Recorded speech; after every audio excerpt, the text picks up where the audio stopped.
পাঁচ ওয়াক্ত নামাজ দিনের পর দিন যাদের ছুটে যায়, কি কারণে ছুটে যায় বলেন না আব্বা? কি কারণে ছুটে যায়? কি কারণে ছুটে যায়? কি দোকানদারি করে লাইছেন এক একজন, কি দুনিয়া উল্টাইছে জানি না। আপনাকে কার ঘরে কি আছে মিয়া? সোফা এক সেটের বেশি তো বেশিরভাগ ঘরে 2 সেট সোফা নাই। এটা তো আমার ঘরও আছে। কি বেশি কামাই করে ফেলছেন দুনিয়া? হ্যাঁ, এক সেট সোফা, একটা ডাইনিং টেবিল, 6টা চেয়ার, 2টা খাট, 2টা আলমারি, বাথরুম, 2টা বদনা, বালতি, জগ, মগ, কাঁচের প্লেট, নুনের বাড়ি, আর কি ফার্নিচার এগুলো?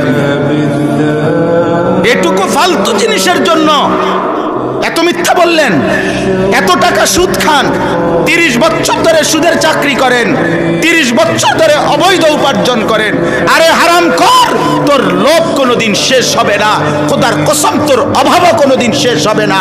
এই কিস্তি চলতে চলতে, সুদ চলতে চলতে, লোন চলতে চলতে কবরে চলে যাইবা, আর আখিরাতে জাহান্নাম ছাড়া আর কিছুই মিলবে না বেটা।